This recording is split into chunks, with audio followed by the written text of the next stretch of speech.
Hello guys, welcome to my channel bio science. आज हम शुरू करने वाले हैं क्लास 11 एक बहुत ही इम्पोर्टेंट पॉइंट के बारे में, जिसका नाम है पादप कईकी। यानी कि ये हमारा फिजियोलॉजी है पार्ट। और फिजियोलॉजी के अंतर्गत हम देखेंगे कि प्लांट्स कैसे अपने आप का संश्लेषण करते हैं, श्वसन करते हैं, वृद्धि करते हैं।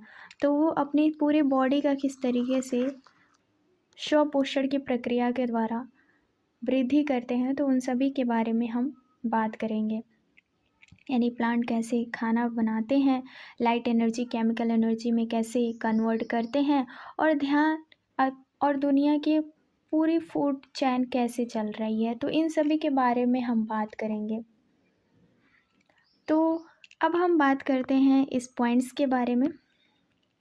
एक समय के पश्चात जैव संरचना का वर्णन जीवित जैविकों की भिन्नता का अंत दो अलग रूप में हुआ। जीव विज्ञान में स्पष्ट रूप से परस्पर विरोधी परिप्रेक्ष्य के थे, और यह दो परिप्रेक्ष्य की शुरुआत दौर पर जीवन स्वरूप प्रतिभास के संगठन के दो स्तर पर आधारित था, जिसमें एक का जैव संगठन के स्तर पर वर्णित किया गया, जबकि दूसरे को कोशिकीय और अणु और वर्णित किया गया। यानी एक को क्या किया गया, जैव की, और दूसरे को कोशिकीय और अणु के स्तर पर। तो पहला पारिस्थितिक विज्ञान, इससे संबंधित विज्ञान के अंतर्गत, जबकि दूसरा शारीरिक विज्ञान यानी फिजियोलॉजी के अंतर्गत आता है, जिसमें जैव रसायन शास्त्र के रूप में स्थापित हुआ। पुष्पीय पादपों के शरीर वैज्ञानिक पराक्रमों का वर्णन एक उदाहरण के तौर पर, जिसे हम खंड के अध्यायों में विभाजित करते हैं। और इसमें हम देखते हैं कि पादपों में खनिज पोषण, प्रकाश संश्लेषण, परिवहन, श्वसन और पादप वृद्धि परिवर्धन को अंततः आणविक भाषा में ही कोशिकीय कार्यविधि या यहाँ तक कि जैविक स्तर को संदर्भित किया गया है। जहाँ भी औचित्यपूर्ण, वहाँ पर पर्यावरण के संदर्भ में शारीरिक वैज्ञानिक पराक्रम के संबंधों की चर्चा की गई है। तो फ्रेंड्स, अब हमारा जो पॉइंट्स है वो है, एक वैज्ञानिक हैं जिनका नाम है मेलविन कैल्विन। मेलविन कैल्विन का जन्म 1900 यानी अप्रैल 1911 में मिनेसोटा यूएसए में हुआ था, और अपने मिनेसोटा विश्वविद्यालय में रसायन शास्त्र पीएचडी की उपाधि प्राप्त की। आपने बर्कले की कैलिफोर्निया यूनिवर्सिटी में रसायन शास्त्र के प्रोफेसर पर सेवा प्रदान की। द्वितीय विश्व युद्ध के बाद जब पूरा विश्व हिरोशिमा नागासाकी की विस्फोट घटना के रेडियो धार्मिकता के दुष्प्रभाव को देखकर दुख से स्तंभ था, तब मेलविन ने उनके सहकर्मियों ने रेडियो धार्मिकता के लाभदायक उपयोगों को प्रकट किया। अपने जे.ए. बाशाम के साथ मिलकर C4 के एक साथ कार्बन डाइऑक्साइड के लेवल प्रविधि द्वारा कक्षीय सामग्री, कार्बन डाइऑक्साइड जल और खनिजों से तत्वों से तथा शर्करा रचना में ग्रीन प्लांट हरित पादप में प्रतिक्रिया का अध्ययन किया।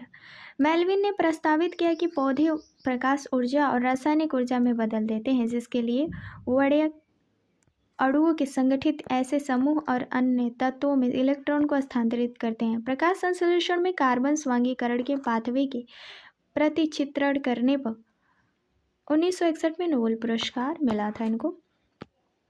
मेलविन के द्वारा स्थापित किए गए प्रकाश संश्लेषण के सिद्धांत आज भी ऊर्जा और पदार्थों की पुनः स्थापना योग्य संसाधनों के अध्ययन या सौर ऊर्जा अनुसंधान में आधारभूत अध्ययनों के लिए उपयोग किया जाता है। अब बात करते हैं, हमारा जो पहला अध्याय है वह है क्लास 11 का अध्याय 11, उच्च पादपों में प्रकाश संश्लेषण। अब यहाँ हम क्या क्या जानेंगे, तो प्रारंभिक प्रयोग, प्रकाश संश्लेषण कहाँ संपन्न होता है, प्रकाश संश्लेषण में कितने वड़यक भाग लेते हैं, और प्रकाश अभिक्रिया क्या है, और साथ ही इलेक्ट्रॉन परिवहन के बारे में, और एटीपी और NADPH कहाँ प्रयोग होता है, उसके पथों के बारे में हम बात करेंगे। प्रकाश श्वसन और प्रकाश संश्लेषण को प्रभावित करने वाले कारकों के बारे में हम बात करेंगे। तो चलिए अब हम स्टार्ट करते हैं इस पॉइंट को, जहाँ से सभी प्राणी जहाँ तक कि मानव भी आहार के लिए पौधे पर निर्भर है, क्या आपने कभी सोचा है कि पौधे अपना आहार कहाँ से प्राप्त करते हैं? वास्तव में हरे पौधे अपना आहार संश्लेषित करते हैं, अन्य सभी जीव अपनी आवश्यकता के लिए उन पर निर्भर रहते हैं। हरे पौधे अपने लिए भोजन का निर्माण अथवा संश्लेषण का प्रकाश संश्लेषण द्वारा करते हैं, अतः वे स्वपोषी कहलाते हैं। आप पहले भी पढ़ चुके हैं कि स्वपोषी संश्लेषण केवल पौधों में ही पाया जाता है। अन्य सभी जीव जो अपने भोजन के लिए पौधे पर निर्भर रहते हैं विषमपोषी कहलाते हैं। और ये एक ऐसी भौतिक रासायनिक प्रक्रिया है जिसमें कार्बनिक यौगिक को संश्लेषित करने के लिए ऊर्जा का प्रयोग करते हैं। अंततः कुल मिलाकर पृथ्वी पर रहने के वाले सारे जीव ऊर्जा के लिए सूर्य के प्रकाश पर निर्भर करते हैं। पौधों द्वारा प्रकाश संश्लेषण में प्रयोग की गई सूर्य ऊर्जा पृथ्वी पर जीवन का आधार है। प्रकाश संश्लेषण के महत्वपूर्ण होने की दो कारण हैं।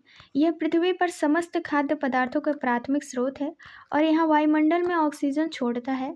क्या आपने कभी सोचा है कि यदि सांस लेने के लिए ऑक्सीजन ना हो तो क्या होगा?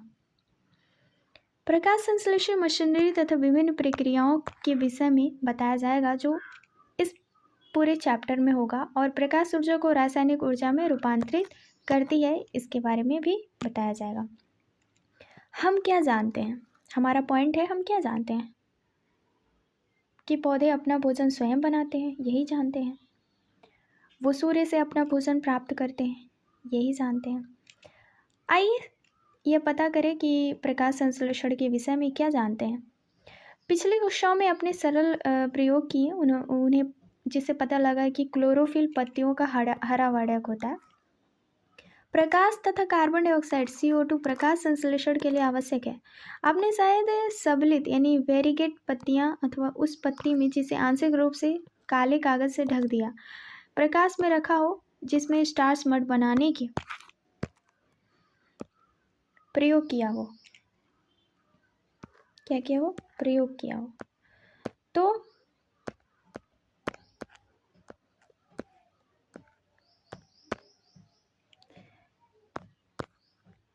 स्टार्च के लिए इन पत्तियों के परीक्षण इस बात के प्रकट होती है कि प्रकाश संश्लेषण क्रिया सूर्य के प्रकाश के पेड़ केवल हरे भाग में संपन्न होती हैं। आपने क्या अन्य प्रयोग आधी पत्ती में किया होगा, जिसमें एक पत्ती का आंशिक भाग परख नली के अंदर रखा होगा? आपको पता है ये वाला पॉइंट किस में से है? तो आप क्लास 10th के साइंस में पौधों में पोषण वाले भाग में जाना, वहाँ पे आपको ये सारे पॉइंट मिल जाएंगे। उसमें ये सारे के सारे एक्सपेरिमेंट दिए गए हैं। और इसमें KOH में भीगी हुई रुई भी रखी होगी। KOH CO2 को अवशोषित करता है, जबकि शेष भाग को प्रकाश में रहने दिया होगा। इसके बाद इस उपकरण को कुछ समय के लिए धूप में रखा जाता है। कुछ समय के बाद आप स्टार्च के पत्ती का परीक्षण करते हैं। इस परीक्षण में आपको पता लगा कि पत्ती का जो भाग परखनली में था उसने स्टार्च की पुष्टि नहीं की, जो भाग प्रकाश में था उसने स्टार्च की पुष्टि की। अब इसमें बात करते हैं कि जो प्रयोग किया गया, जो प्रकाश संश्लेषण के लिए कार्बन डाइऑक्साइड था, वो बहुत ही इम्पोर्टेंट है। और क्या इस वर्णन को कर सकते हैं, ऐसा निष्कर्ष निकाला जा सकता है। तो हम प्रारंभिक प्रयोग की बात करें। प्रारंभिक प्रयोग में फ्रेंड उस साधारण प्रयोगों के विषय में जानना काफ़ी रुचिकर होगा, जिससे प्रकाश संश्लेषण की प्रक्रिया क्रमिक विकसित हुई थी। जैसे एक वैज्ञानिक थे जिनका नाम था जोसेफ प्रिस्टले। 1733 और 1804 ने 1770 में बहुत से प्रयोग किए, जिससे पता चला कि जो हरे पौधे की वृद्धि हवा की एक अनिवार्य भूमिका है। आपको याद होगा कि प्रिस्टले ने 1774 में ऑक्सीजन की खोज की थी। प्रिस्टले ने देखा कि एक बंद स्थान जैसे कि बेलजार में जलने वाली मोमबत्ती जल्दी ही बुझ जाती है। इसी प्रकार किसी चूहे का सीमित स्थान में जल्दी ही दम घुट जाएगा।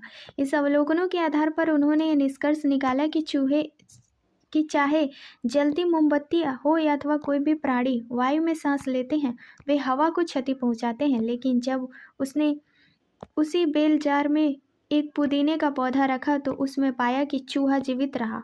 मोमबत्ती की सतत जलती रही।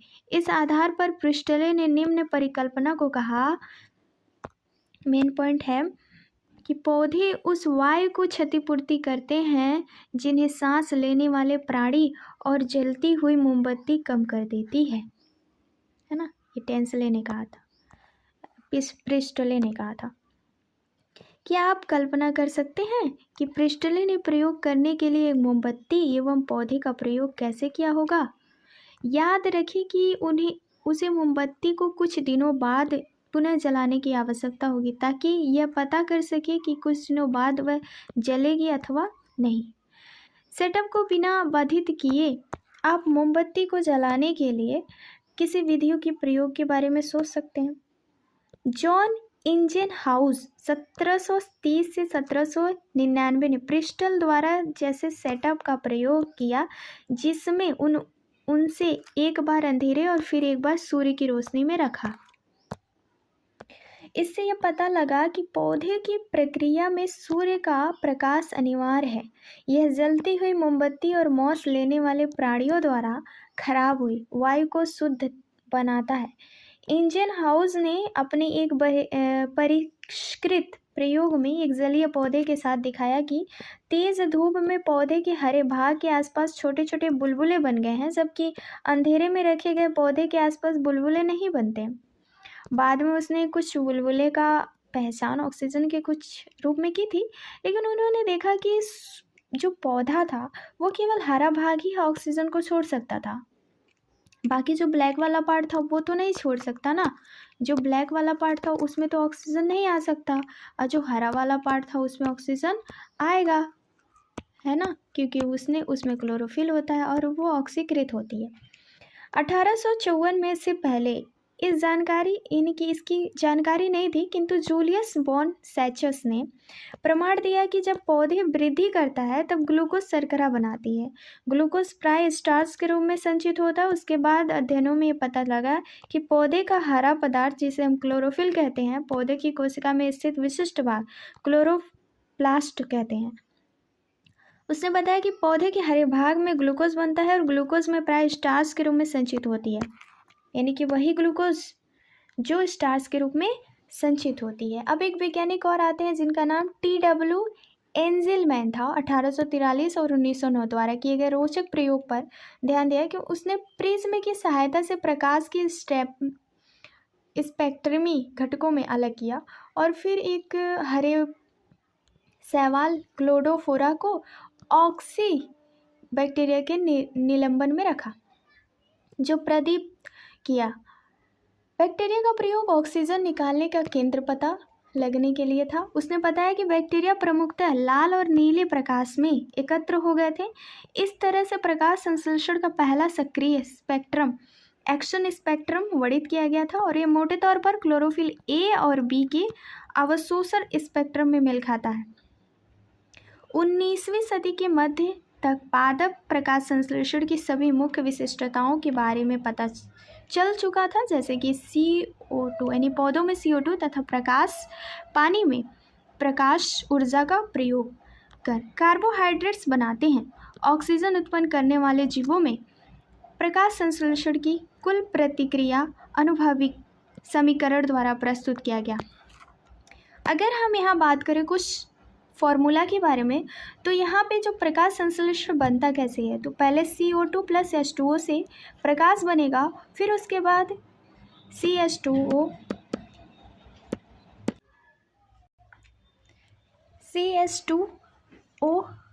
+ O, जहाँ पर जो CH2O है एक कार्बोहाइड्रेट जिसमें ग्लूकोज एक 6 कार्बन शुगर का प्रतिनिधित्व करता है।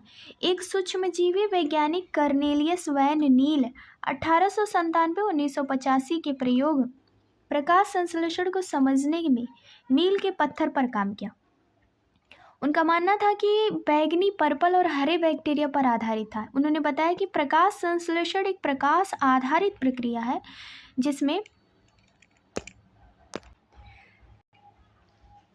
जिसमें ऑक्सीकरण यौगिक से प्राप्त हाइड्रोजन कार्बन को अपचयित करके कार्बोहाइड्रेट बनाते हैं निम्नलिखित रूप में व्यक्त किया जाता है। 2H2O यानी कि 2H2A प्लस CO2 से प्रकाश 2A plus CH2O plus H2O देता है। हरे पौधे जो होते हैं वो H2O यानी हाइड्रोजन दाता है और ऑक्सीकृत होकर O2 देते हैं। और कुछ जीव प्रकाश संश्लेषण के दौरान O2 मुक्त नहीं करते। जब H2S बैंगनी एवं हरे बैक्टीरिया के लिए हाइड्रोजन दाता होता है तो ऑक्सीकरण उत्पादन जीवों के अनुसार सल्फर और सल्फेट होता है, ना कि ऑक्सीजन। उन्होंने निष्कर्षित निकाला कि जो हरे पौधे द्वारा निकाली गई ऑक्सीजन H2O है में आती है, ना कि कार्बन डाइऑक्साइड में। बाद में यह बात रेडियो आइसोटोपिक तकनीक के उपयोग में सही प्रमाणित हुई।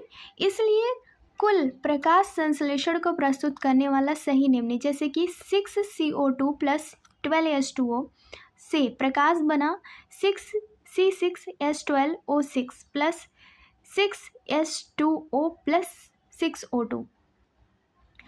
इसे बताने से पहले अगर मैं आपको कुछ पॉइंट्स बता दूं तो आपको आई होप कि बहुत अच्छे से समझ में आएगा। आपको पता है कि जो हमारा प्रकाश संश्लेषण का केमिकल इक्वेशन है वो क्या है?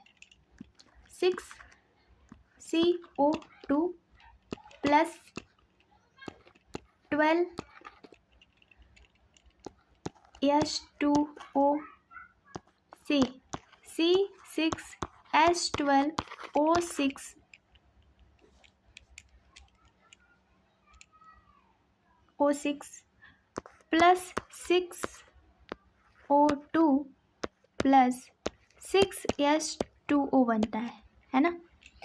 अब इसको हम जब एक्सप्लेन करते हैं तो जो आपका CO2 है, CO2 क्या है? कार्बन डाइऑक्साइड है ना। तो ये लीव्स के स्ट्रोमा से आता है, यानी कि जो पत्तियां होती है उसके स्ट्रोमा से आता है, लीफ के स्ट्रोमा से आता है। और वहीं अगर हम बात करें H2O क्या है? जल है। तो H2O रूट से आता है। कहाँ से आता है? जड़ों से आता है, रूट। और आपको पता है कि जो लाइट है वो कहाँ से आता है? वो सन से आता है। क्लोरोफिल यानी कि C6H12O6 जो आपका क्लोरोफिल बन रहा है वो ग्रीन पिगमेंट जो लाइट एब्जॉर्ब करता है ना। यहाँ पर C6H12 ग्लूकोज का प्रतिनिधित्व करता है और जल में निकलने वाली O2 को रेडियो आइसोटोपिक तकनीक सिद्ध किया जा चुका है। यह एक एकल क्रिया नहीं है बल्कि बहुचरणीय प्रक्रिया का वर्णन है जिसमें प्रकाश संश्लेषण कहते हैं। क्या आप यह वर्णन करेंगे कि उपरोक्त समीकरण में जल में 12 अणुओं का यानी 12 अणुओं का क्रियाधार के रूप में प्रयोग किया जाता है।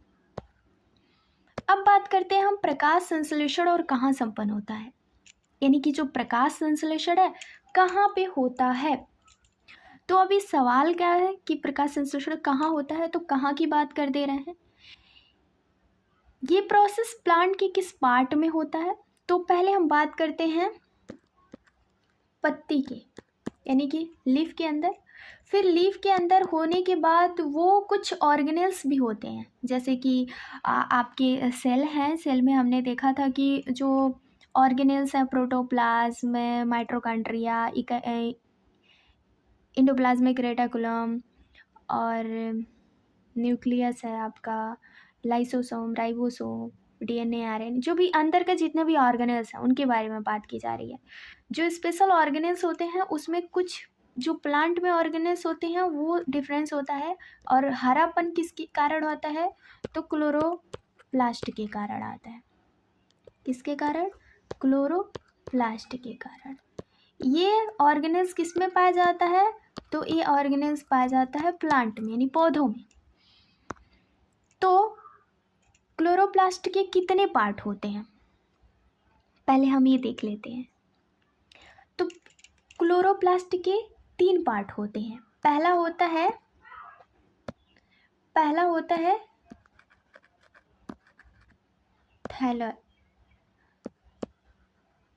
थैलेक्वाइड,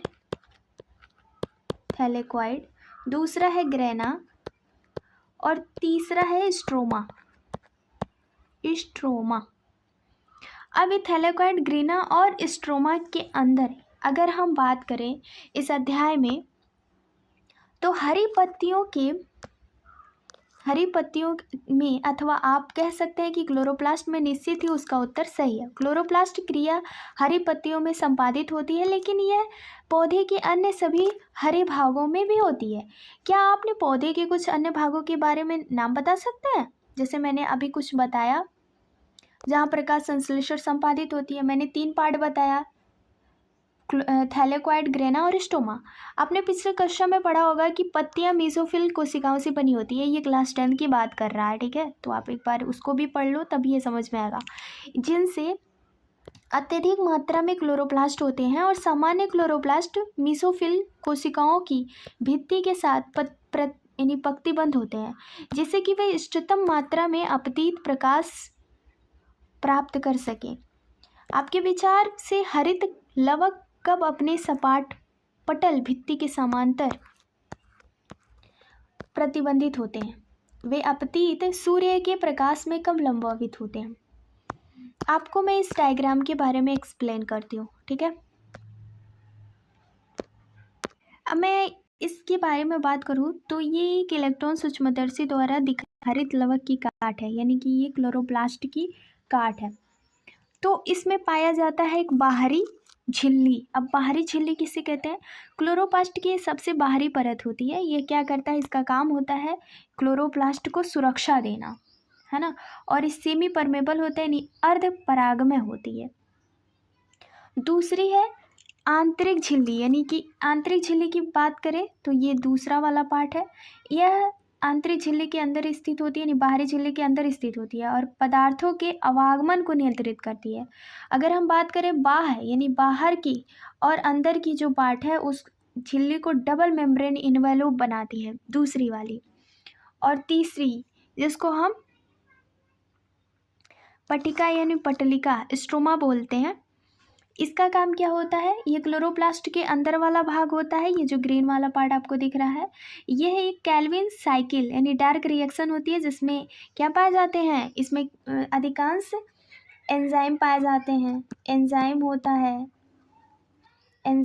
है, डीएनए होता है, आरएनए होता है और राइबोसोम होता है। राइबोसोम होता है और स्टार्च होता है। तो ये सभी चीज़ें आप किस में पाया जाएगा? पटलिका यानी टिका, इसको मैं स्ट्रोमा कहेंगे। अब बात करते हैं ग्रेना में। ग्रेना में क्या होती है? ग्रेना जो है वो आपका ग्रेना, इसमें सिक्कों की ढेर जैसी संरचना होती है। ग्रेना आपको दिख रहा है यहाँ पे, ग्रेना का है सिक्कों की ढेर जैसी एक संरचना होती है, जिसमें थैलेकोइड की स्टैक होती है। यह लाइट रिएक्शन करता है, इसका काम होता है लाइट रिएक्शन करना। क्लोरोफिल यहीं पाया जाता है। और अब बात करते हैं थैलेकोइड के बारे में। अगर मैंने थैलेकोइड के बारे में बताया तो ये चपटी थैली होती है, जो यहाँ पे है, चपटी थैली संरचना होती है। एक एक डिस्क को थैलेकोइड कहते हैं। कई थैलेकोइड मिलकर क्या बनाते हैं? ग्रेना बनाते हैं। अब आती है आपकी स्ट्रोमा लैमेली, जिसको आप यहाँ पे देख सकते हैं। ये अलग अलग जोड़ने वाली इंटरकनेक्शन है, मतलब कि एक एक अलग अलग कड़िकाएँ होती हैं जो जुड़ती हैं। और इसमें अब आते हैं हम जहाँ पे स्टार्च का फॉर्मेशन होता है, यानी ग्लूकोज कहाँ जमता है? ग्लूकोज जमता है स्टार्च की कड़िका में। अब बात करते हैं इस डायग्राम की मेन पॉइंट। क्लोरोप्लास्ट की संरचना के बारे में हमने पढ़ा। क्लोरोप्लास्ट में झिल्ली यानी कि झिल्ली तंत्र होता है, जिसमें ग्रेना, स्ट्रोमा, लैमेला और स्ट्रोमा तरल होते हैं। क्लोरोप्लास्ट में सुस्पष्ट श्रम विभाजन होता है। झिल्ली तंत्र प्रकाश ऊर्जा को ग्रहण करता है और एटीपी और NADPH का संश्लेषण करता है। स्ट्रोमा में एंजाइमेटिक प्रतिक्रिया होती है, जो शर्करा का संश्लेषण करता है, जो बाद में स्टार्च में परिवर्तित हो जाता है। पहली वाली प्रतिक्रिया को प्रकाश अभिक्रिया यानी कि प्रकाश रासायनिक अभिक्रिया कहा जाता है, चूँकि यह पूर्वतः प्रकाश पर आधारित है। दूसरी प्रक्रिया प्रकाश अभिक्रिया के उत्पादन पर निर्भर है, अर्थात ATP और NADPH जो सैद्धांतिक रूप से अंधेरे में संपन्न होती है। अप्रकाशीय अभिक्रिया कार्बन अभिक्रिया कहते हैं। इसके विषय विस्तृत अध्ययन में किया गया है। यहाँ पे आपको दो डायग्राम दिख रहे हैं।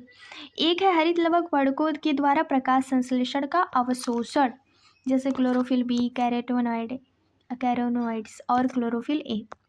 और दूसरे में आपको प्रकाश संश्लेषण की दर ऑक्सीजन मुक्त हो रही है तो उस वाली प्रोसेस को दिखा रहा है। और तीसरा है प्रकाश धैर्य नैनोमीटर के बेस पे किस तरीके से होता है क्लोरोफिल का अवशोषण स्पेक्ट्रम के द्वारा, तो इसकी दरों के बारे में बता रहा है। अब बात करते हैं हम नेक्स्ट पॉइंट, प्रकाश संश्लेषण के कितने प्रकार का वर्णन भाग होता है। तो जब आप किसी पौधे को देख रहे होते हो ना, तो क्या कभी आश्चर्य हुआ है कि उसी पौधे में पत्तियों के हरे रंग अंतर सूक्ष्म क्यों और कैसे होते हैं? इस प्रश्न का उत्तर देने के लिए किसी भी हरे पादप के वर्णकों यानी पर्णवर्णकों को पेपर क्रोमेटोग्राफी यानी कागज वर्णलेखिकी द्वारा अलग कर सकते हैं। जैसे जो क्रोमेटोग्राफी है, इससे पता लगता है कि पत्तियों में स्थित वर्णक के कारण ही हरापन दिखाई देता है। ये एक ऐसी पार्ट है जिसमें हमें पता लगाने की कोशिश करते हैं क्रोमेटोग्राफी से कि पत्तियों में ही स्थित जो वर्णक होता है उसी के कारण हरापन दिखाई देता है। वह किसी एक वर्णक के कारण नहीं बल्कि 4 वर्णक, जैसे कि क्लोरोफिल ए क्रोमेटोग्राफी में चमकीला और नीला हरा, क्लोरोफिल बी जिसे पीला हरा हरा कहते हैं, जेंथोफिल पीला करता है, कैरोटीनॉइड पीले और नारंगी रंग के कारण होता है। आइए देखते हैं कि जो प्रकाश संश्लेषण के विभिन्न वर्णकों की है उसकी क्या भूमिका है। ओके, तो वर्णक वे पदार्थ होते हैं जिनमें प्रकाश की विशिष्ट तरंगदैर्घ्य को अवशोषित करने की क्षमता होती है। क्या आप अनुमान लगा सकते हैं कि विश्व में कौन सा पादप वर्णक सर्वाधिक है? आइए बात करते हैं हम। क्लोरोफिल ए वर्णकों को ग्राफ में विभिन्न तरंगदैर्घ्यता से प्रकाश संश्लेषण की ओर अध्ययन करेंगे। जैसे कि प्रकाश के दृश्य स्पेक्ट्रम की तरंगदैर्घ्यता एवं बैगियोर से परिचित है। किस तरंगदैर्घ्य पर क्लोरोफिल ए अधिकतम अवशोषित करेगा या किसी अन्य तरंगदैर्घ्यता पर कोई अन्य अवशोषित चोटी दिखाते हैं? यदि हाँ तो वे कौन है? तो यहाँ पे आपको तीन पार्ट दिए गए हैं जिसमें क्लोरोफिल ए बी तथा कैरोटीनॉइड का अवशोषण वर्णक्रम प्रदर्शित करता हुआ ग्राफ है और प्रकाश संश्लेषण क्रियात्मक प्रक्रिया जो वर्णक्रम प्रदर्शित करता हुआ ग्राफ है। और क्लोरोफिल ए के अवशोषण वर्णक्रम पर प्रकाश संश्लेषण की क्रियात्मक वर्णक्रम का अध्यारोपित दृश्य ग्राफ है। तो आपको मैं बता दूं कि ये जो चित्र है उसी चित्र के अनुसार इसमें बताया गया है कि जिसमें उन तरंगदैर्घ्यता को दिखाया गया है जहां पर पादप में अधिकतम प्रकाश संश्लेषण होता है। क्या आप देख रहे हैं कि तरंगदैर्घ्य क्लोरोफिल ए नीला और लाल क्षेत्र में अवशोषण करता है, उन क्षेत्र में प्रकाश संश्लेषण की दर भी अधिकतम होती है। हम कह सकते हैं कि क्लोरोफिल ए प्रकाश संश्लेषण के लिए एक प्रमुख वर्णक है, लेकिन देखने पर क्या हम कह सकते हैं कि क्लोरोफिल ए के अवशोषण स्पेक्ट्रम का प्रकाश संश्लेषण के क्रियात्मक स्पेक्ट्रम के बीच पारस्पर व्यापक है। ये ग्राफ एक साथ बता रहे हैं कि अधिकतम प्रकाश संश्लेषण स्पेक्ट्रम के नीले और लाल क्षेत्र में संपन्न होती हैं और कुछ ऐसे प्रकाश स्पेक्ट्रम की तरंगदैर्घ्य भी संपन्न होती है। आइए देखते हैं कि कैसे होती है। तो क्लोरोफिल ए प्रकाश संश्लेषण को अवशोषित करने का मुख्य वर्णक है। फिर भी अन्य थैलेक्वाइड में वर्णक क्लोरोफिल बी, जेंथोफिल और कैरोटीन जिन्हें सहायक वर्णक कहते हैं, ये प्रकाश संश्लेषण को अवशोषित करता है। अवशोषित ऊर्जा को क्लोरोफिल ए और स्थानांतरित कर देते हैं और वास्तव में ये वर्णक न केवल प्रकाश संश्लेषण को प्रेरित करता है बल्कि ये तरंगदैर्घ्य के क्षेत्र में भी बढ़ाते हैं। क्लोरोफिल ए को फोटो ऑक्सीडेशन से भी बचाते हैं। अब हमारा ये डायग्राम है और इसमें बताया गया, इस डायग्राम की बात करें तो ये जो पीला रंग आपको दिखाई दे रहा है यानी सारे गोलकण भी हैं, इसमें गोलकण जो हरे रंग के दिखाई दे रहा है, ये क्या होता है, ये वर्णक अणु होता है यानी पिगमेंट मॉलिक्यूल्स इसको कहते हैं। और ऊपर की ओर तीर ऊर्जा का स्थानांतरण, ये जो है ऊर्जा तीर ऊर्जा का स्थानांतरण कर रहा है। अब हम बात करते हैं कि इसमें प्रकाश अभिक्रिया अथवा प्रकाश रसायन यानी फोटोकेमिस्ट चरण में प्रकाश अवशोषण, जल विघटन, ऑक्सीजन निष्कर्षण और उच्च ऊर्जा रासायन माध्यमिकों जैसे एटीपी, एनएडीपीएच का निर्माण शामिल है। इस प्रक्रिया में अनेक प्रोटीन कॉम्प्लेक्स सम्मिलित होते हैं। यहाँ वर्णक दो सुस्पष्ट प्रकाश रसायन लाइट हार्वेस्टिंग कॉम्प्लेक्स LHC जिसे photo system first, PS first और फोटो सिस्टम सेकेंड कहते हैं। तो ये लाइन बहुत इंपॉर्टेंट है क्योंकि हमारे एग्ज़ाम में बहुत बार आता है, ये टीचिंग एग्जाम्स के लिए बहुत इंपॉर्टेंट है। में गठित होते हैं जिन्हें खोज के क्रम में ये नाम दिए गए हैं, ना कि प्रकाश अभिक्रिया के दौरान उनके काम करने के अनुक्रम में। LHC प्रोटीन में आबद्ध हजारों वर्णक अणुओं से बने होते हैं। प्रत्येक फोटो सिस्टम में सभी वर्णक होते हैं सिवाय क्लोरोफिल ए के अणु के। LHC का निर्माण करते हैं एंटेनी कहते हैं इसको, जिसे एंटेनी कहते हैं। ये वर्णक विभिन्न तरंगदैर्घ्यों के प्रकाश को अवशोषित कर प्रकाश संश्लेषण को अधिक अच्छे बनाते हैं। क्लोरोफिल ए का एक अकेला अणु अभिक्रिया केंद्र बनाता है, जिसे दोनों फोटोसिंथेसिस प्रक्रिया केंद्र पृथक होते हैं। PCM यानी PS फर्स्ट में अभिक्रिया केंद्र क्लोरोफिल ए का अवशोषण से 700 nm होता है, जिसमें P से 700 कहते हैं। P सेकेंड में अवशोषण 660 होता है, जिसे P 660 कहते हैं। अगर हम इसकी पूरी अभिक्रिया की बात करें, है ना, पूरी अभिक्रिया की बात करें तो इसमें कई अणुक होते हैं, यानी कई अणुक भी होते हैं, जिसमें क्लोरोफिल ए और क्लोरोफिल बी है। ठीक है, क्लोरोफिल ए और क्लोरोफिल बी है। जैसे हम कैरोटीनॉइड भी है इसमें। ये सभी मिलकर सूर्य का प्रकाश पकड़ते हैं। जब प्रकाश किसी वर्णक पर गिरता है तो वह उत्तेजित हो जाता है, यानी कि एक्साइटेड हो जाता है, एक्साइटेड। तो ऊर्जा का स्थानांतरण कैसे होता है? तो ऊर्जा का स्थानांतरण हमने देखा कि ऊर्जा का एक वर्णक से दूसरे वर्णक, इसे हम रेजोनेंस एनर्जी ट्रांसफर कहते हैं। अंत में सारी ऊर्जा रिएक्शन सेंटर पर पहुंच जाती है, यानी कि इसी प्रतिक्रिया को हम क्लोरोफिल ए होता है, और जिसमें आपका फोटो सिस्टम फर्स्ट होता है, फोटो सिस्टम सेकेंड होता है। जो फोटो सिस्टम सेकेंड में 680 और फर्स्ट में 700, ये असली जगह है जहाँ इलेक्ट्रॉन निकलता है, जिसे हम फोटो ऑक्सीडेशंस कहते हैं, है ना। अब हम बात करते हैं इलेक्ट्रॉन परिवहन के बारे में। अब फोटो फर्स्ट में अभिक्रिया केंद्र में मौजूद क्लोरोफिल ए 660 nm वाले प्रकाश अवशोषण को करता है, जिसे इलेक्ट्रॉनिक उत्तेजित होकर परमाणु नाभिक से दूर चला जाता है, जिसे इलेक्ट्रॉन और इलेक्ट्रॉन ग्राही ले जाता है।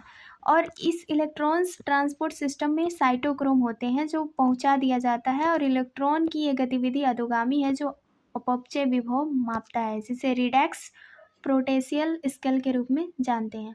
और ये इलेक्ट्रॉन परिवहन श्रृंखला में इलेक्ट्रॉन्स गुजरते हैं तब उनका उपयोग नहीं होता, बल्कि फोटोसिंथेसिस फर्स्ट के वर्णक को दे दिया जाता है।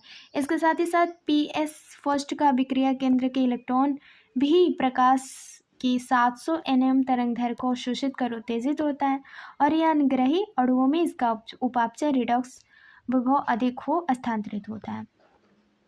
तो इसमें आप देखते हो कि जो इलेक्ट्रॉन परिवहन होता कहाँ है, इस फिगर में देखो इलेक्ट्रॉन प्रवाहन किस में होता है। ये सबसे पहले ये थैलेक्वाइड मेम्ब्रेन ग्रेना में होता है, जिसे लाइट रिएक्शन होती है, वहीं पे इलेक्ट्रॉन परिवहन होती है ग्रेना में। तो अगर हम फोटो सिस्टम यानी PS फर्स्ट की बात करते हैं तो वहाँ P 680 कहा गया ना, तो इसमें जो लाइट गिरती है क्लोरोफिल एक्साइट होता है और इलेक्ट्रॉन हाई एनर्जी लेवल में चला जाता है। इलेक्ट्रॉन क्या होता है? हाई एनर्जी लेवल में चला जाता है।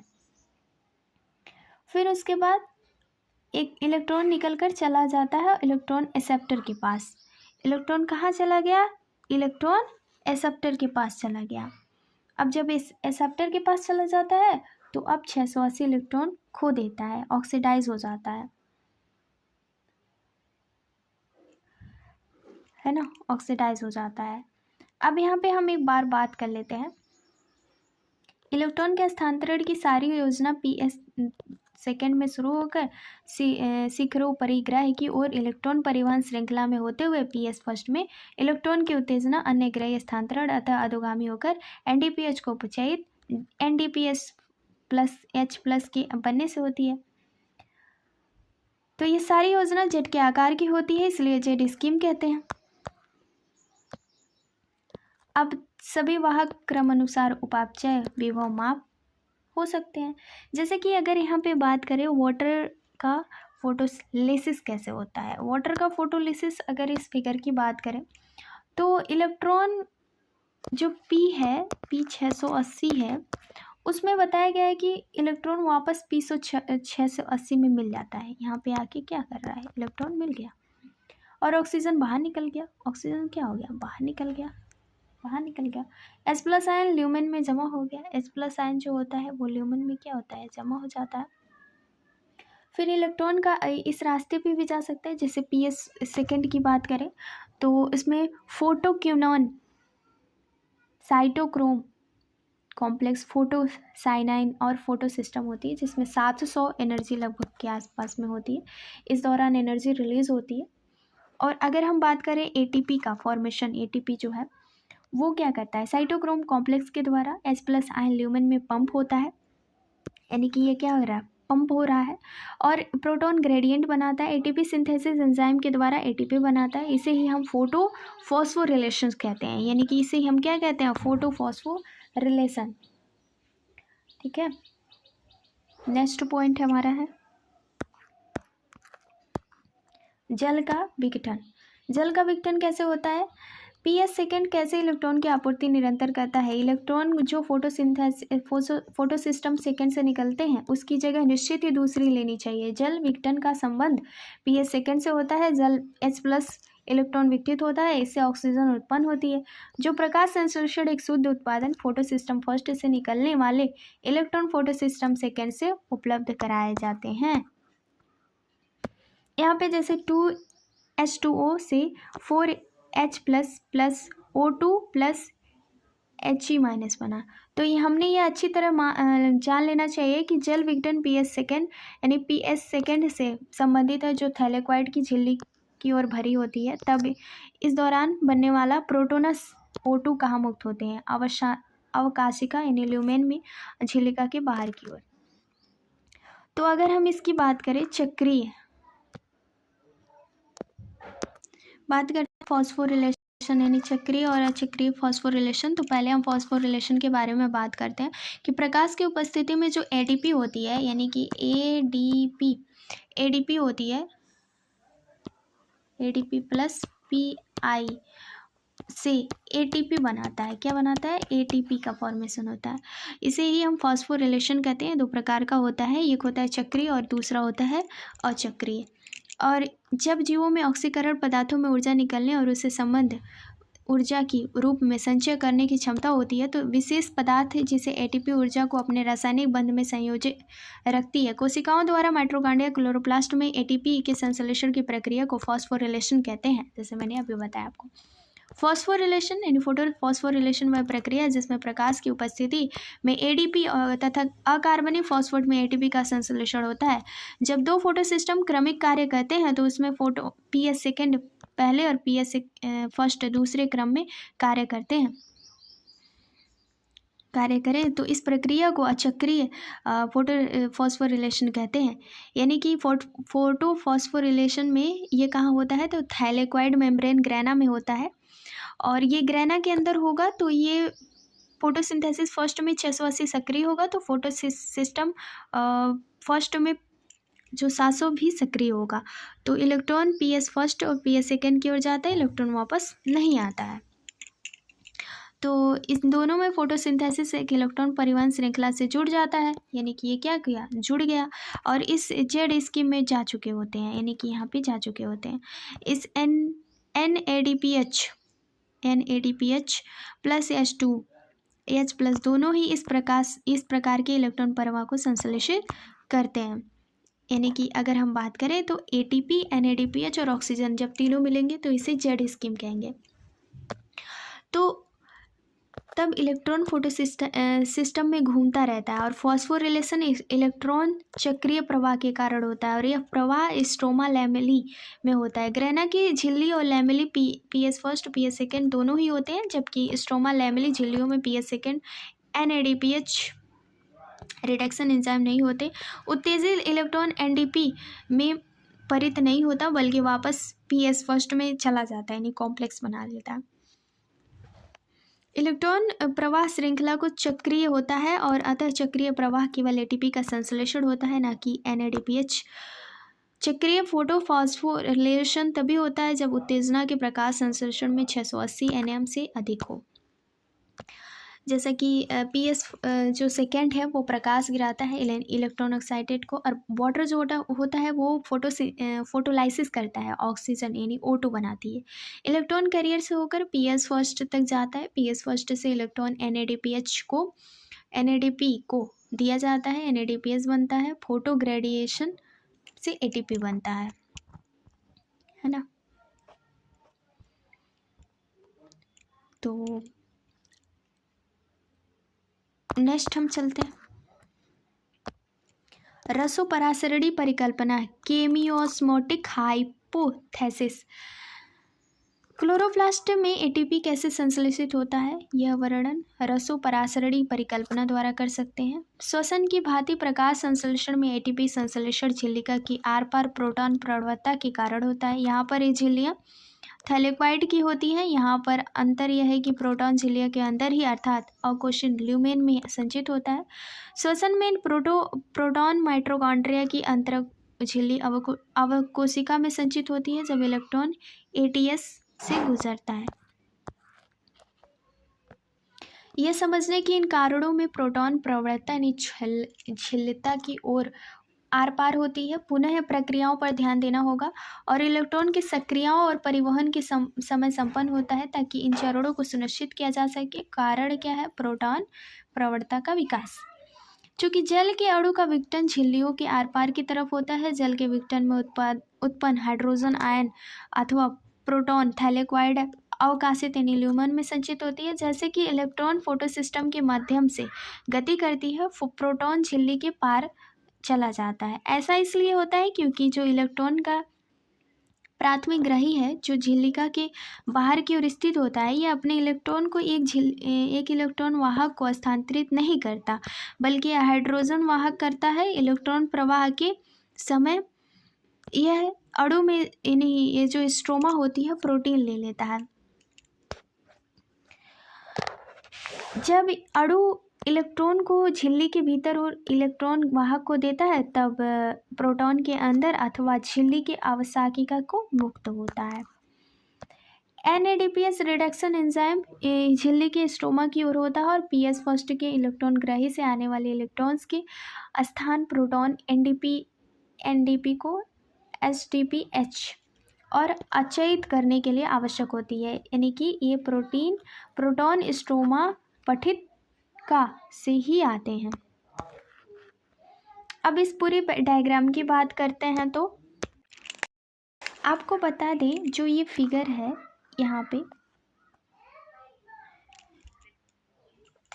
आपको बता दें जो ये फिगर है ये बिल्कुल रसोपरासरण द्वारा एटीपी का निर्माण कर रहा है। जब प्रकाश संश्लेषण की प्रक्रिया में इलेक्ट्रॉन प्रवाह करता है, यानी कि प्रकाश संश्लेषण की प्रक्रिया में इलेक्ट्रॉन प्रवाह करता है तो उस टाइम जो थैलेक्वाइड झिल्ली के अंदर H+ आयनों का एक घनत्व निर्माण होता है। इस प्रक्रिया में अलग अलग प्रकार जैसे प्लांटोक्विनोन, फाइटोसाइनिन, अवसाकिया H+, जल का ऑक्सीकरण, उच्च रासायनिक विभव प्रवणता जो बाद में कम हो जाती है। तो इस प्रोटॉन ग्रेडियंट के कारण प्रोटॉन एटीपी सिंथेज एंजाइम के माध्यम से वापस स्ट्रोमा में प्रवाहित होता है। इस प्रवाह में एटीपी सिंथेज एटीपी और पीआई को हम रसोपरासरण के निर्माण कहते हैं। यहाँ पे भी कुछ बातें समझ लेते हैं। क्लोरोप्लास्ट में स्थित स्ट्रोमा प्रोटॉन की संख्या घटती है जबकि ल्यूकॉन अवकाशिका प्रोटॉन का संचय करती है। इस प्रकार थैलेक्वाइड झिल्ली के आर पार एक प्रोटॉन प्रवणता होता है, साथ ही साथ ल्यूमेन में pH भी कम हो जाता है। हमारे लिए प्रोटॉन प्रवणता इसलिए महत्वपूर्ण है क्योंकि चूँकि प्रवणता टूटने और एटीपी का संश्लेषण होता है, ऊर्जा मुक्त होती है और प्रवणता इसलिए भंग होती है क्योंकि प्रोटॉन झिल्लिका में मौजूद एटीपी सिंथेसिस की परागमन वाहिका CFO के माध्यम से स्ट्रोमा में गतिशील होता है। इस अध्याय एटीपी और सिंथेसिस साइंस के बारे में हम अध्याय 12 में पढ़ेंगे। आपको याद होगा कि एटीपी सिंथेसाइज एंजाइम में 2 भाग होते हैं। इसमें एक F0 होता है, झिल्लिका अंतःस्थापित होती है, परागमन झिल्लिका चैनल की रचना होती है और झिल्ली के आर पार प्रोटॉन के विसरण को आगे बढ़ाता है। दूसरा भाग 1H F1 कहलाता है। थैलेक्वाइड की बाहरी सतह को स्ट्रोमा की ओर ऊर्ध्व के रूप में होता है। प्रवणता भंजन पर्याप्त ऊर्जा प्रदान करता है जिसके कारण एटीपी सिंथेसिस के कण F1 में सरूपण परिवर्तन आता है जिससे कि एंजाइम ऊर्जा में प्रचुर एटीपी का निर्माण कर सके। रसोपरासरण केमियोस्मोसिस के लिए झिल्लिका प्रोटॉन पंप एक प्रोटॉन प्रवणता एटीपी सिंथेसिस की आवश्यकता होती है। प्रोटॉन को झिल्लिका के आर पार पंप करने के लिए ऊर्जा का प्रयोग होता है ताकि थैलेक्वाइड ल्यूमेन में एक प्रवणता अथवा प्रोटॉन की उच्च सांद्रता पैदा हो सके। एटीपी सिंथेसिस के पास एक चैनल अथवा नलिका होता है जो झिल्लिका के आर पार प्रोटॉन को विसरण का अवसर देता है। यह एटीपी सिंथेसाइज एंजाइम को सक्रिय करने के लिए पर्याप्त ऊर्जा छोड़ देता है। एटीपी संश्लेषण उत्प्रेरित होता है। इलेक्ट्रॉन की गतिशीलता में उत्पादित NDPH के साथ एटीपी भी स्ट्रोमा पट्टिका में संपन्न होने वाले जैव संश्लेषण में प्रयोग लिए जाएंगे। CO2 के स्थिरीकरण और शर्करा के संश्लेषण के लिए आवश्यक है। नेक्स्ट पॉइंट है फ्रेंड हमारा एटीपी और NDPH अथवा कहाँ प्रयोग होते हैं। तो हमने पढ़ा कि प्रकाश अभिक्रिया के उत्पादन एटीपी और ADPH O2 जिसमें O2 क्लोरोप्लास्ट के बाहर विसरित होता है जबकि एटीपी NDPH का उपयोग बाहर शर्करा को संश्लेषित करने की प्रक्रिया है। प्रकाश संश्लेषण का जैव संश्लेषण चरण यह प्रक्रिया परोक्ष रूप से प्रकाश पर निर्भर नहीं होती बल्कि यह प्रकाश की प्रतिक्रियाओं के उत्पादों अर्थात एटीपी NADPH के अतिरिक्त CO2 अथवा H2O जल का निर्भर करती है। आप शायद यह आश्चर्य कर सकते हैं कि सत्यता की जांच कैसे की जा सकती है। यह बहुत ही सरल है और प्रकाश उपलब्ध ना होने के बाद कुछ समय के लिए जैव रसायन प्रक्रिया जारी रहती है, इसके बाद बंद हो जाती है। इसके लिए बाद पुनः प्रकाश उपलब्ध होता है तो संश्लेषण पुनः प्रारंभ हो जाती है। अंतः जैव संश्लेषण चरण को प्रकाश अभिक्रिया यानी डार्क रिएक्शन कहना क्या मिथ है? अपने साथियों के बीच इसकी चर्चा करें और आइए हम देखते हैं कि जो जैव संश्लेषण चरण है एटीपी और NADPH का प्रयोग कैसे होता है। तो H2O के CO2 के मिलने पर H2O अथवा शर्करा उत्पादित होती है। वैज्ञानिकों को रुचि थी कि उन्होंने ये खोजा कि यह प्रक्रिया कैसे संपन्न होती है अथवा ये जाना जाता है कि CO2 के प्रक्रिया में आने से यौगिकृत होने से कौन सा पहला उत्पाद बनता है। द्वितीय विश्व युद्ध के ठीक बाद लाभदायी प्रयोग रेडियो आइसोटोपिक का प्रयोग किया गया। इस उपयोग में मेल्विन कैल्विन का कार्य सराहनीय था। उन्होंने शैवाल और रेडियो एक्टिव 40C का प्रयोग प्रकाश संश्लेषण के अध्ययन में किया जिससे पता लगा कि CO2 यौगिकरण यानी फिक्सेशन पहला उत्पादन एक 3 कार्बन अथवा कार्बनिक अम्ल था जिसके साथ ही उसने संपूर्ण जैव संश्लेषण पथ को खोज की। अंततः इसे कैल्विन चक्र कहते हैं। इस पहले उत्पादन का नाम 3-फॉस्फोग्लिसरिक अम्ल अथवा संक्षेप PGA जिसमें कितने कार्बन अणु होते हैं। वैज्ञानिक ने जानने का ये भी प्रयत्न किया कि सभी पौधे CO2 यौगिकरण स्थिरीकरण के बाद पहला उत्पादन PGA ही बनाते हैं अथवा फिर अन्य पौधों में कोई अन्य उत्पाद। बहुत सारे पौधे में व्यापक शोध किए गए जहां CO2 के यौगिकरण का पहला अस्थायी उत्पाद पुनः एक कार्बनिक अम्ल था जिसमें कार्बन के 4 परमाणु थे। यह अम्ल ऑक्सैलोएसिटिक अम्ल अथवा OSS। तब से प्रकाश संश्लेषण के दौरान CO2 का सांगीकरण एसिमिलेशन को मुख्य 2 विधियों से बताया गया। जिन पौधों में CO2 यौगिकरण का पहला उत्पादन C3 अम्ल PGA था उसे C3 पथ और जिसका उत्पादन पहला C4 अम्ल OAA था, उसमें C4 पथ कहते हैं। इन दोनों समूहों के पौधों में कुछ अन्य विलक्षण भी थे, इनकी चर्चा हम बाद में करेंगे। पहले हम ये देख लेते हैं कि CO2 के प्राथमिक ग्राही क्या हैं। तो आप इसके बारे में पूछ सकते हैं और वैज्ञानिकों द्वारा कुछ प्रश्न भी पूछा गया। जो अप्रकाशीय अभिक्रियाओं को समझने के लिए संघर्ष कर रहे थे, उस अणु में कितने कार्बनिक परमाणु हैं जो CO2 को ग्रही करने के बाद 3 कार्बनिक यौगिक बनाते हैं, PZ बनाते हैं। तो इस अध्ययन से पता चला कि जो अग्राही अणु एक 5 कार्बनिक यानी कार्बन कोटेड शुगर यानी शर्करा था, ये रिबुलोज 1,5 बाइफॉस्फेट था। क्या था? Ribulose 1,5 biphosphate. क्या आप में किसी ने इस संभावना के बारे में सोचा था? परेशान मत होइए, वैज्ञानिकों को भी इससे जानने में बहुत समय लगा। किसी निष्कर्ष पर पहुंचने से पहले बहुत सारे प्रयोग किए गए थे। यह भी यकीन था कि चूंकि पहला C3 अम्ल था अथवा प्राथमिक ग्रही 2 कार्बन कंपाउंड यौगिक होगा, और उन्होंने पहले 2 कार्बन कंपाउंड को पहचानने के लिए कई वर्ष तक प्रयत्न किया तथा उन्होंने 5 कार्बन रूबस यानी कि RUBP की खोज करने में सफलता प्राप्त की। अब बताइए, इस चीज़ से हमें एक सीख तो मिली कि वैज्ञानिकों ने जब किसी चीज़ की खोज की ना, क्या की? खोज की, तो बहुत खोज की, मतलब सालों साल लग गए उनको ये खोज करने में, ना जाने कितने साल, लेकिन वो प्रयत्न करते गए, एक्सपेरिमेंट करते गए और अंत में वो सफल हो गए अपनी इस प्रक्रिया में यानी प्रयोग में। उसी तरीके से हम भी पढ़ते जाएंगे, पढ़ते समझते जाएंगे और हम भी सफल होंगे अपनी इस प्रक्रिया में। तो नेक्स्ट पॉइंट हमारा चलता है केल्विन चक्र। अब आता है सबसे मेन पॉइंट। केल्विन चक्र उनके सहकर्मियों ने केल्विन तथा उनके सहकर्मियों ने संपूर्ण पथ का पता लगाया और बताया कि यह पथ एक चक्रीय क्रम में संचालित होता है। रूबी यानी कि RUBP पुनः उत्पादित होता है। आइए अब ये देखते हैं कि केल्विन पथ कैसे संचालित होता है, शर्करा कहाँ संश्लेषित होती है।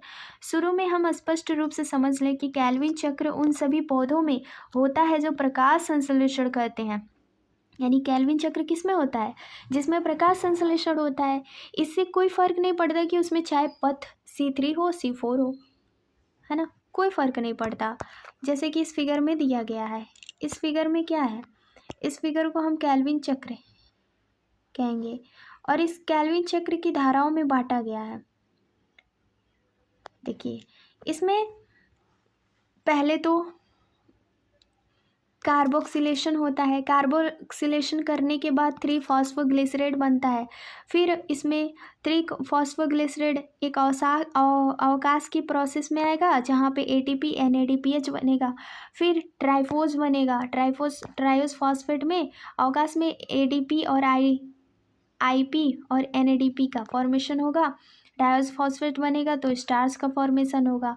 फिर तीसरे में पुनरुद्भवन होगा जिसमें ATP और ATP बनेगा। फिर वो रेबुलोज 1,5 बिसफॉस्फेट का निर्माण कर लेगा। ठीक है, अगर यहाँ बात करें तो केल्विन 3 भागों में बटा होता है। कार्बोक्सिलेशन CO2 रेबुलोज 1 बिसफॉस्फेट में योग करता है। अवकरण जिसमें कार्बोहाइड्रेट का निर्माण प्रकाश ग्रही और NADPH की मदद से होता है। पुनरुद्भवन CO2 ग्रही राइबुलोज 1,5 बिसफॉस्फेट का फिर से निर्माण होता है। चक्र चलता रहता है।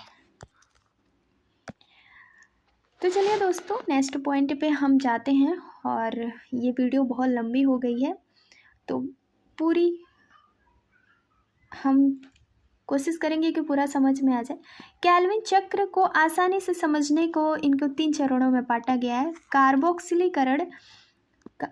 कार्बोक्सिलेशन, रिडक्शन और रिजनेशन। कार्बोक्सिलीकरण क्या होता है? CO2 के यौगीकरण में एक स्थिर कार्बनिक मध्यस्थ बनता है। केल्विन चक्र कार्बोक्सिलीकरण एक अत्यधिक निर्माणक चरण है जहां रूबे RUBP के कार्बोक्सिलीकरण के लिए CO2 का उत्पादन किया जाता है। यह प्रतिक्रिया एंजाइम RUBP कार्बोक्सिलेज के द्वारा उत्प्रेरित होता है, जिसके परिणाम स्वरूप 3PGA के 2 अणु बनते हैं। चूंकि एक एंजाइम में एक ऑक्सीजनेशन यानी ऑक्सीकरण क्षमता होती है, अतः ज़्यादा उचित होगा कि हम एंजाइम को रूबिक यानी कार्बोक्सिलेज ऑक्सीजनेशन अथवा रूबिस को कहें। नेक्स्ट पॉइंट है हमारा रिडक्शन, अपचयन। यह प्रक्रिया की एक श्रृंखला जिसमें ग्लूकोज बनता है। इस चरण में प्रत्येक CO2 के अणु स्थिर हेतु ATP के 2 अणुओं का प्रयोग करते हैं। फॉस्फोरिलेशन के प्रयोग में NADPH के 2 अणुओं का उपयोग अपचयन हेतु होता है। पथ में ग्लूकोज के एक अणु को बनाने के लिए CO2 के 6 अणु यौगीकरण तथा चक्रों की आवश्यकता होती है। नेक्स्ट पॉइंट है हमारा तीसरा, रीजनरेशन, पुनरुद्भवन। रीजनरेशन में हम देखते हैं कि यदि चक्र को बिना बाधा के जारी रहना है तो CO2 ग्रही और रूबिस RUBP का पुनरुद्भवन यानी रीजनरेशन बहुत ही आवश्यक है। पुनरुद्भवन के चरण में RUBP गठन हेतु फॉस्फोरिलेशन के लिए एक ATP की आवश्यकता होती है और इसलिए कैल्विन चक्र में CO2 प्रत्येक अणु में प्रवेश ATP के 3 अणु अथवा NADPH के 2 अणु की आवश्यकता होती है। अप्रकाश अभिक्रिया में प्रयोग होने वाले ATP NADPH की संख्या में यह अंतर की चक्रीय फॉस्फोरिलेशन को संपन्न करने का कारण है। ग्लूकोज के एक अणु की संरचना के लिए चक्र के 6 चक्रों की आवश्यकता होती है। यह पता करें कि कैल्विन पथ के माध्यम से ग्लूकोज के एक अणु की रचना के लिए कितने ATP NADPH की अणु की आवश्यकता होती है। आपको यह बात शायद समझने में मदद करेगी कि कैल्विन चक्र में क्या अंतर होता है। अगर यहाँ बात करें हम तो अंदर और बाहर की बात कर रहा है, तो अंदर 6 CO2, 18 ATP और 12 NADPH होता है और बाहर की तरफ एक ग्लूकोज होता है, 18 ADP होता है और 12 NADP होता है। अब हम बात करते हैं हमारा पीथ C4। तो जो C4 होता है, C4 पीथ, जैसा कि पहले बताया गया है कि पौधे के शुष्क उष्णकटिबंधीय क्षेत्र में पाए जाते हैं। इसमें C4 पथ होता है। इन पौधों में CO2 को यौगीकरण करने का पहला उत्पादन यद्यपि C4 ऑक्जेलेटो एसिटिक अम्ल, फिर भी इनके मुख्य जैव संश्लेषण पथ में C3 पथ अथवा कैल्विन चक्र ही होता है। फिर भी C3 पौधे से किस प्रकार से भिन्न है, यह प्रश्न है जिसमें हम पूछ सकते हैं। C3 पौधे विशिष्ट हैं। उनकी पत्तियों में एक विशेष प्रकार की शारीरिक की होती है। ये उच्च ताप भी सह सकते हैं। ये उच्च प्रकाश तीव्रता की प्रतिक्रिया अनुक्रिया कर सकते हैं। इनमें प्रकाश संश्लेषण प्रक्रिया नहीं होती। इनमें जैव भार अधिक उत्पन्न होता है। जैसे C3 C4 पत्तियों की खड़ी काट का अध्ययन करें। क्या आपने इन दोनों में कोई अंतर देखा? क्या दोनों में एक ही प्रकार के पड़े मध्योतक हैं? क्या इनके संवहनी पुलाच्छद के आसपास एक ही प्रकार की कोशिकाएं हैं? तो ऐसा नहीं है। C4 पथ पौधे की संवहन मंडल के चारों ओर स्थित होता है और ये बृहद कोशिकाएं यानी कि बंडल स्थित होती हैं और ये पत्तियों में ऐसी शारीरिक यानी कि फिजियोलॉजिकल होती हैं जो क्रेजी शारीरिक शरीर यानी क्रेजी शारीरिक फिजियोलॉजी वाली पत्तियां कहते हैं। यह क्रेंज का अर्थ होता है छल्ला अथवा घेरा। चूंकि कोशिकाओं की व्यवस्था एक छल्ले के रूप में होती है, संवहन मंडल के आसपास बंडल स्थित कोशिकाओं की अनेक परतें होती हैं जिनमें बहुत अधिक संख्या में क्लोरोप्लास्ट होता है। इनकी मोटी भित्तियां गैसों से अप्रवेश्य होती हैं और इनमें अंतरकोशिकीय स्थान नहीं होता है। आप C4 जैसे मक्का अथवा ज्वार की पत्तियों का एक भाग काटो ताकि क्रेज शारीरिक पत्य मध्यरोपण देख सके, जैसे इस फिगर में दिया गया है। इसमें किसके ज्वार की, मक्का और ज्वार, इस C4 इसमें पाया जाता है, यह ध्यान रहे। अपने आसपास के विभिन्न स्पीसीज पेड़ों की पत्तियां एकत्र करें और उनकी पत्तियों को खड़ी काट लें। सूक्ष्मदर्शी में संवहन मंडल पुल के आसपास पुलांछित देखें। पुलांछित की उपस्थिति C4 पौधे की पहचानने में इसकी सहायता करेगा। आइए देखते हैं जो हम इस पथ को हैशटैग यानी हैच और स्लैल पथ कहते हैं। यह भी एक चक्रीय प्रक्रिया है।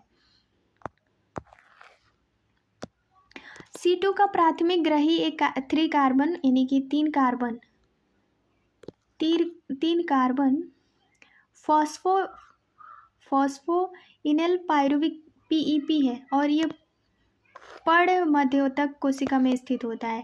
कुछ यौगिकरण पेप कार्बोक्सिलेस अथवा केस PEP नामक एंजाइम संपन्न होता है। पड़ मध्योतक कोशिकाओं में रुबिस्को एंजाइम नहीं होता। C4 अम्ल OAA पड़ मध्योतक कोशिका में निर्मित होते हैं।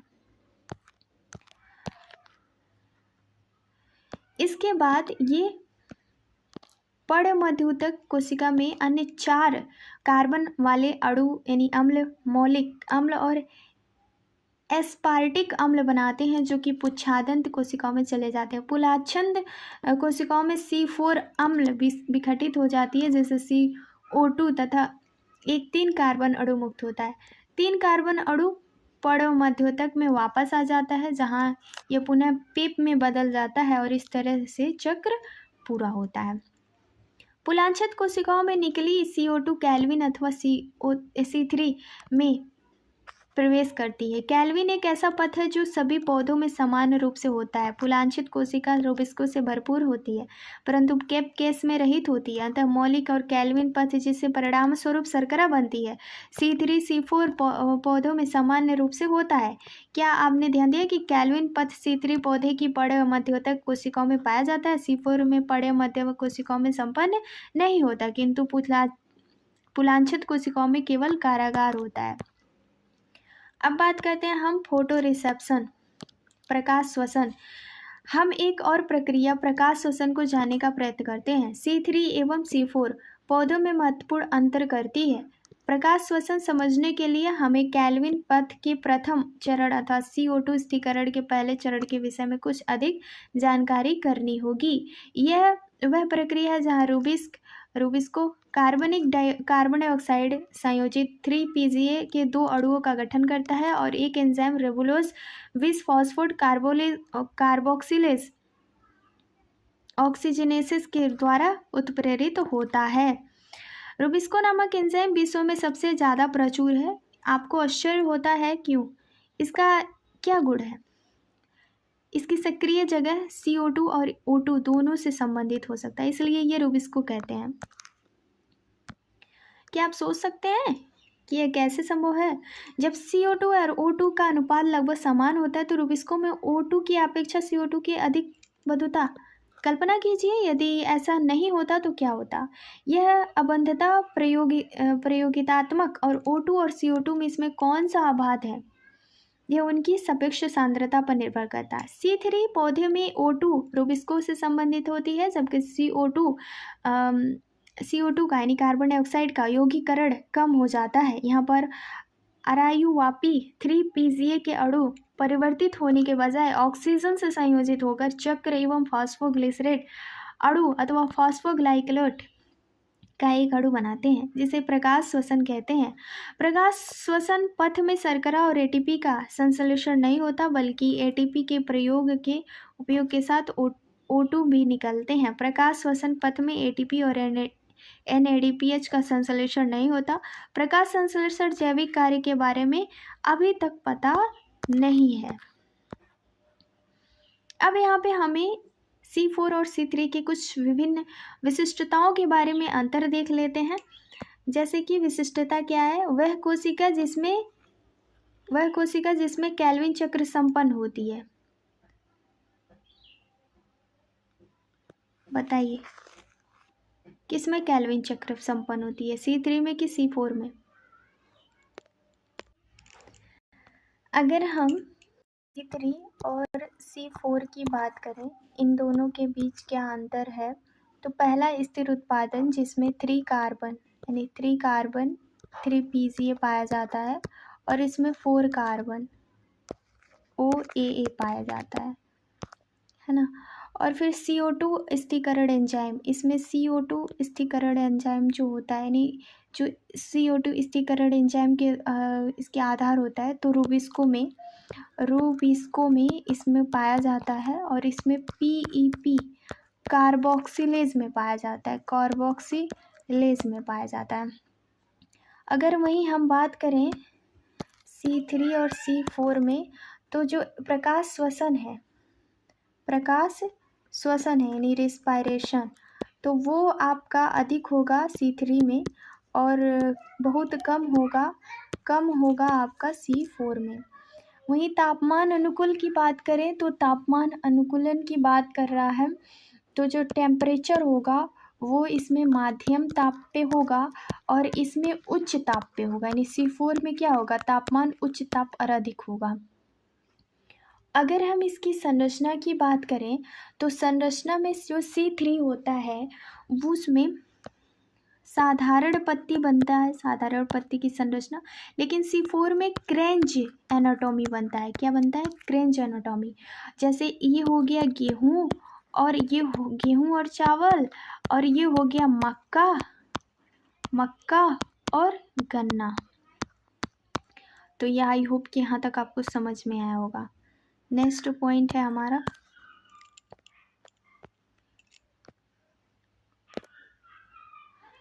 C4 पौधों में प्रकाश संश्लेषण नहीं होता। इसका कारण यह है कि इनमें एक ऐसी प्रणाली होती है जो एंजाइम स्थल CO2 की सांद्रता बढ़ा देती है।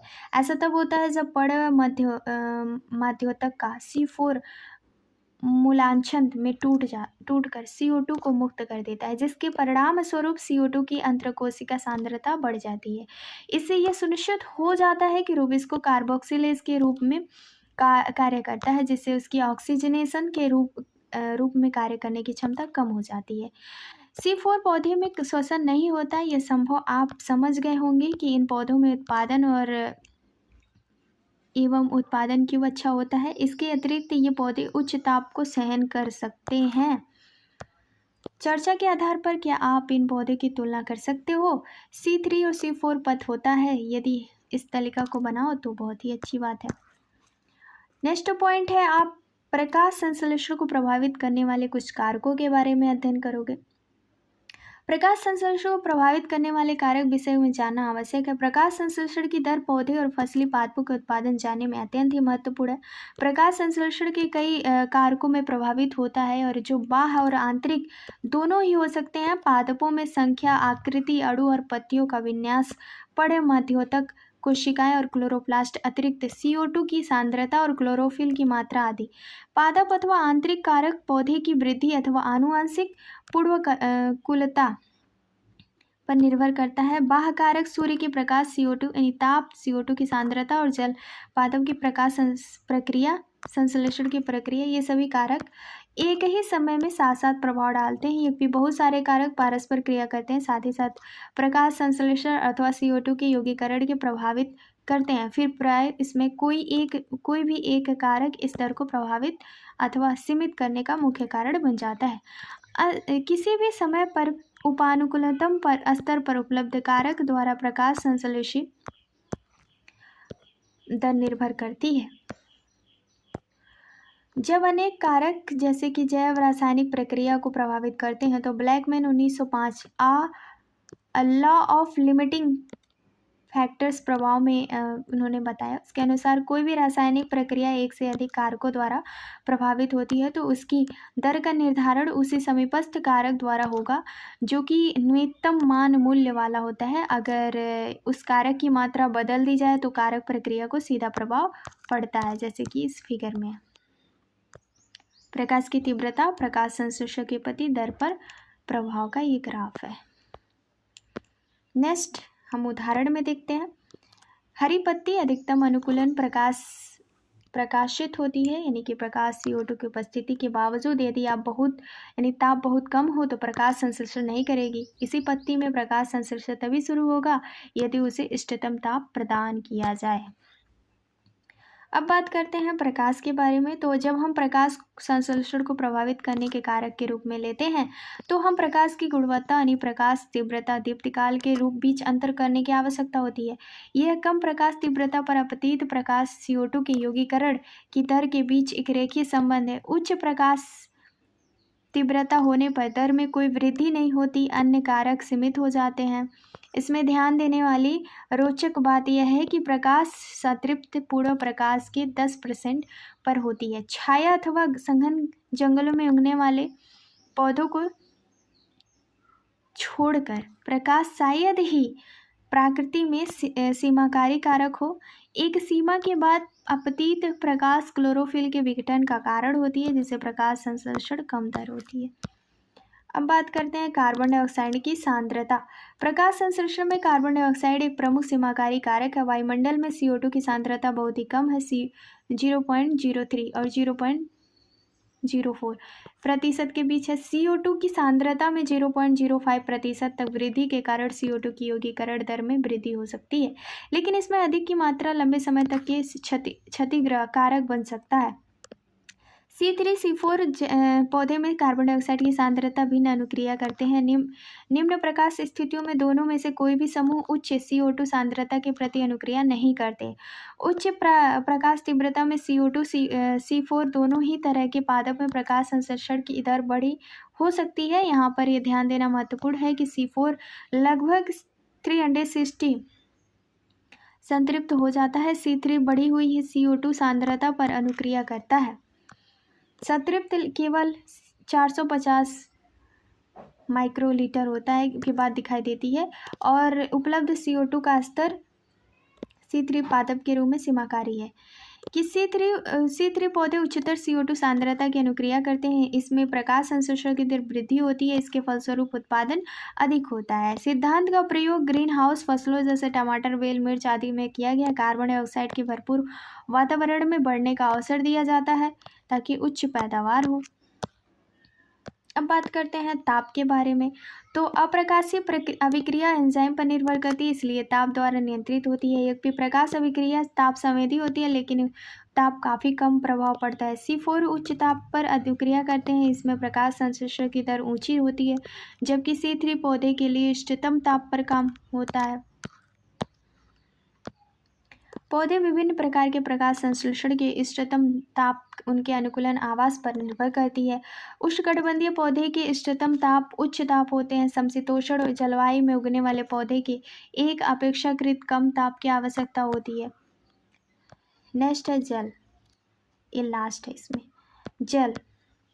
यद्यपि प्रकाश अभिक्रिया में जल एक महत्वपूर्ण प्रतिक्रिया अभिकारक है, यद्यपि कारक के रूप में जल का प्रभाव पूरे पादप पर पड़ता है, न कि सीधे प्रकाश संश्लेषण पर। जल तनाव रंध्र को बंद कर देता है, CO2 की उपलब्धता घट जाती है। इसके साथ हो जल तनाव में पत्तियां मुरझा जाती हैं और जिससे पत्ती का क्षेत्रफल कम हो जाता है और इसके साथ ही साथ उपापचय क्रिया भी कम हो जाती है। तो thank you very much and thank you very much watching these videos and thank you. Like, share, subscribe. Thank you.